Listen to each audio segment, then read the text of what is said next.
Good morning and welcome back to another video, and today we are going to be going over what to stockpile for Shadowlands. Now just stick around and enjoy the video.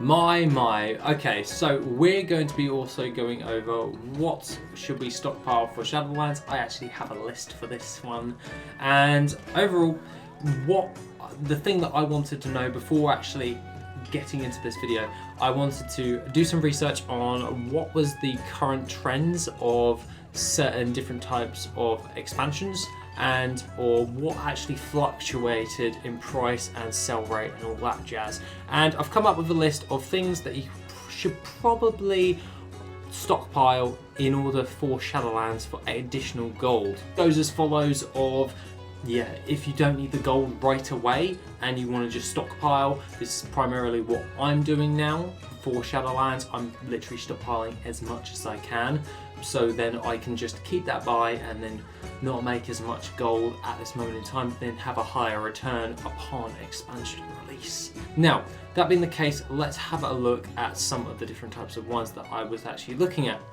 Different types of materials, we'll get started with those, and the things of note for that is Cataclysm herbs. Now, I go on about Cataclysm herbs a lot. That is because they're super reliable for me, and obviously I don't know the exact pricing on your servers. I'd be a genius if I did. But overall, I found that Cataclysm herbs on the servers that I do play on actually do fluctuate quite well when it comes towards an expansion.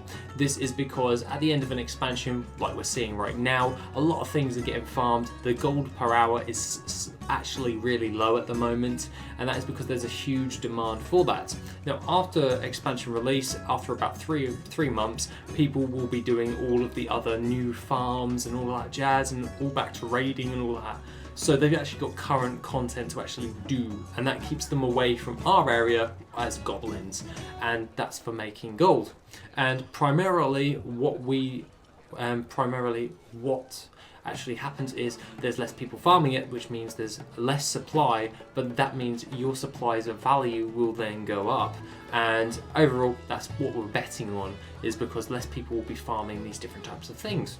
So what I'm actually looking at right now is Cataclysm herbs. This is primarily Whiptail and also Ajara's Veil. These are commonly used within like the Vial of the Sands mount, and yeah, those ones tend to actually fluctuate quite a lot depending on who's actually farming up the materials, who's selling them on the auction house, who's actually crafting that with those and all that jazz. And basically, if less people are actually doing if more people are doing current content, they're not going to be that bothered of farming older world content, and thus the price will rise. I saw this back in WoD and or Legion following into BFA, and I've actually made a fair bit of bob with doing that by just buying them off the auction house or just farming them up now in order to focus on the current content and sell those as well, so I make more gold for the time invested that I have. So that is something that you may want to bear in mind right there. Following on to this, I wanted to get into the Vial of the Sands. Now currently on my server, the Vial of the Sands fluctuates around about 40,000 gold. Now this is mainly due to a lot of people having easy access to those materials and being able to craft it super cheaply. What tends to happen there is people will then just focus on all of that. So at this moment in time, there's so many of the Vial of the Sands being created. They're doing farm to crafts, they're buying out cheap mats, they're crafting with it, they're creating more Vial of the Sands.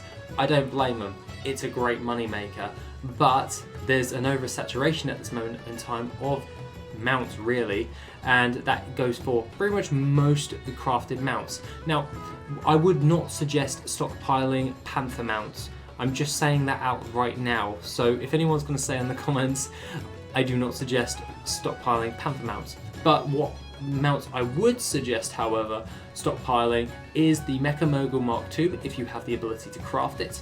I would also stockpile the ATV mount, the Gallywix ATV, I'm not going to try and pronounce it the way it usually is, and also the Vial of the Sands. This is because there's so many people farming up all of the materials that the materials are basically very, very cheap at this moment in time.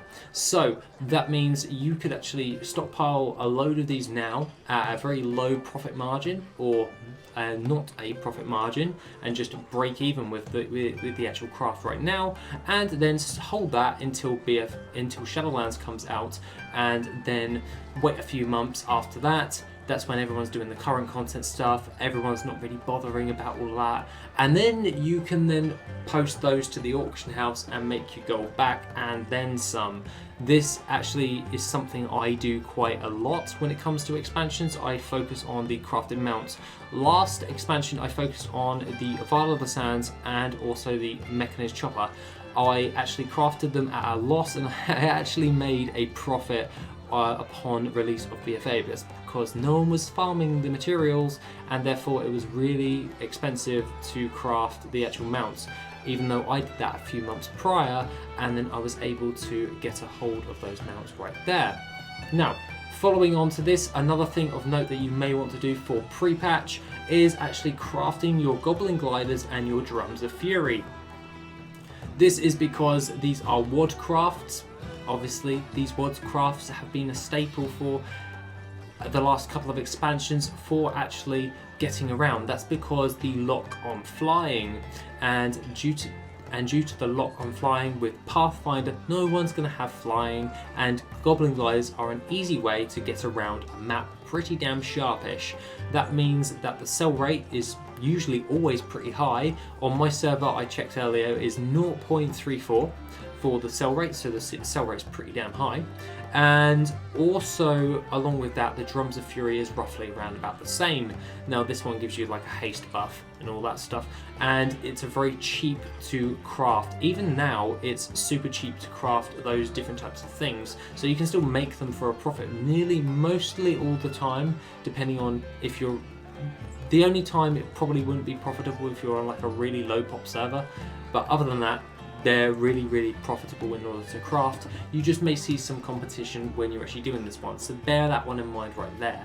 But what I tend to do is I make at least like 500 of these. I'm actually going to scale up this expansion. I'm actually going to craft 1,000 of those, and 1,000 Goblin Gliders, 1,000 Drums of Fury, and sell them on pre-patch. This is when the price will actually start to increase, and also when people are actually flying around doing their current content stuff, I can then sell those as well.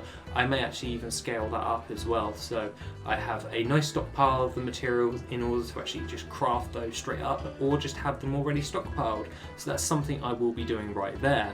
The other things of note that I would recommend, however, is your flasks from BFA. Now, your flasks from BFA and your healing potions will be at the launch of the expansion. I would highly recommend actually crafting those pots, especially if you have a Silas proc. That helps a lot if you have rank 3 in those potions. Now, it doesn't work for the WoD ones, but for the BFA, the Silas proc works quite well. It helps mitigate the cost. It helps reduce the cost of crafting those potions, and if you farm to craft them, you're just going to make awesome amounts of gold. But when it comes to alchemy and all that jazz, the majority of the time I make mana and healing potions, and I just sell those straight up on pre-patch and throughout the beginning of a new expansion. That is because they are usually bought out pretty damn sharpish, because people don't have access to the new ones just yet. So you have to be very careful when you're actually selling those, because once people actually start crafting with the new alchemy stuff, they'll become less common in sales. They will still be bought, but you will be having to spend a little bit more time to even sell them. So they're probably a pre-patch thing that you should probably focus on. Now, aside from all of that, that's the things that I would recommend for pre-patch prepping. The other things of note that what I am stockpiling, me personally, I thought I'd add this in at the end. What I am personally stockpiling is Tome of the Lost Legion. I want a load of them. I want at least 20 before I go into Shadowlands, so I've definitely got enough time to do that. If I do the 7-minute farm a day, I will definitely have 20 of those sealed tomes of Lost Legion. That's because I've noticed on the Undermine Journal that the price actually fluctuates upon a new expansion. That's when most material prices do go up in price. Subsequently, the price of the Tome of the Lost Legion actually does go up in price as well when it comes towards a new expansion. So that's something I will bear in mind right there. The other thing of note is I will be prepping Vial of the Sands. I will be making so many of these, and I've already got some already. Yeah, I'm way ahead of all of this. The other thing of note is Garn Night Howl. I'm just doing that because it's an easy farm to add into my casual routine. So I just log in once a day. It literally takes me less than 2 minutes to kill Notkarosh and get a mount.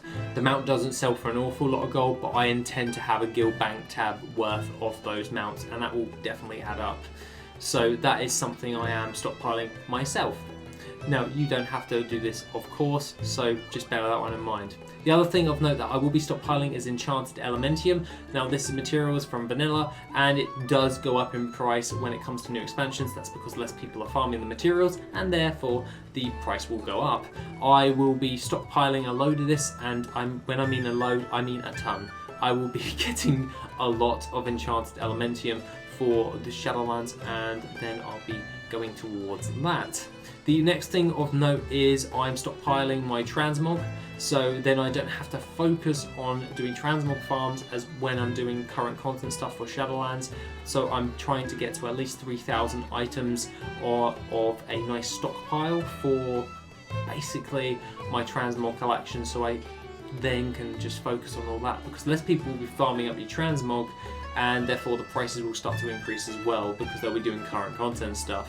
So that's my plan right there. At the moment, the prices of transmog have gone down quite a lot. So what I'm going to do is I'm actually going to farm up them, and I'm just going to keep a hold of it and just randomly post it just so I can keep them all in my mailbox for Dalamogs once like every 30 days or so.